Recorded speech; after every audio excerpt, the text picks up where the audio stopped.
SSC এসএলএসটির বিষয়ে SSC চেয়ারম্যানের মন্তব্যে বিতর্কের ঝড়। Hi everyone, welcome back to my channel অঞ্জনার ব্যঞ্জনা। বন্ধুরা, তোমাদের সকলকে আমার এই ছোট্ট ইউটিউব চ্যানেলে স্বাগত জানাই। পশ্চিমবঙ্গ স্কুল সার্ভিস কমিশনের অফিসে এসএলএসটি চাকরি প্রার্থীদের সাথে চেয়ারম্যানের বৈঠক নিষ্ফলা রইল। নতুন শিক্ষক নিয়োগের একাধিক দাবি নিয়ে আলোচনা হলেও কমিশনের তরফ থেকে কোনো ইতিবাচক সাড়া মেলেনি বলে জানা গেছে। এই বৈঠকের পর ফ্রেশার চাকরি প্রার্থীদের মধ্যে তীব্র হতাশা এবং ক্ষোভের সৃষ্টি হয়েছে, যা রাজ্যের শিক্ষক নিয়োগ প্রক্রিয়াকে এক নতুন সংকটের মুখে দাঁড় করিয়েছে। বৈঠকের মূল বিষয় এবং কমিশনের অনড় মনোভাব।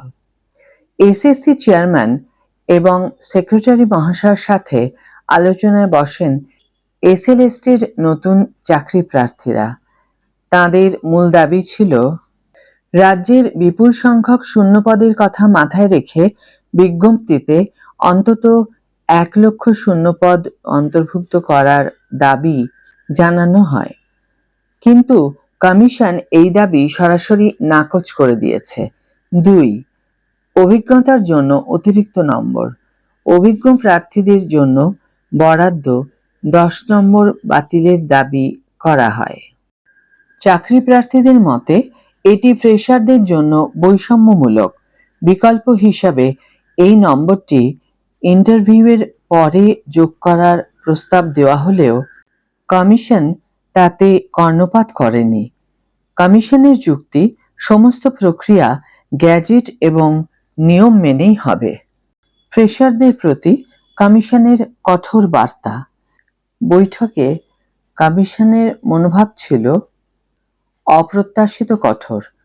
চেয়ারম্যান স্পষ্ট জানিয়ে দেন যে অভিজ্ঞ শিক্ষকদের, যেমন কেভিএস এবং এনভিএস এর কর্মরত শিক্ষক নিয়োগের দিকেই তারা বেশি আগ্রহী।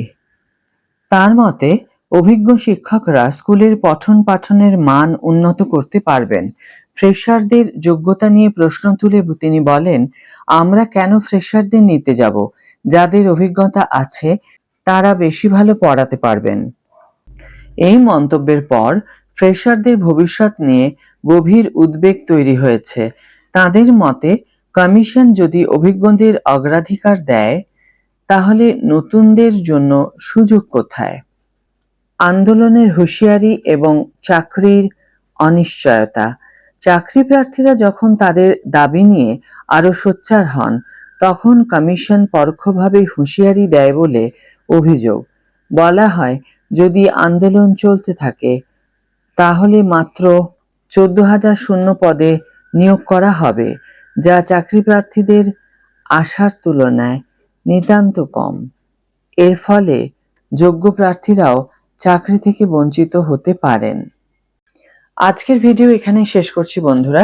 ভিডিওটি যদি কার্যকর বলে মনে হয়ে থাকে তাহলে অবশ্যই একটি ছোট্ট করে লাইক দিও, শেয়ার করো বন্ধুদের সাথে, কমেন্ট করে জানিও তোমাদের মতামত।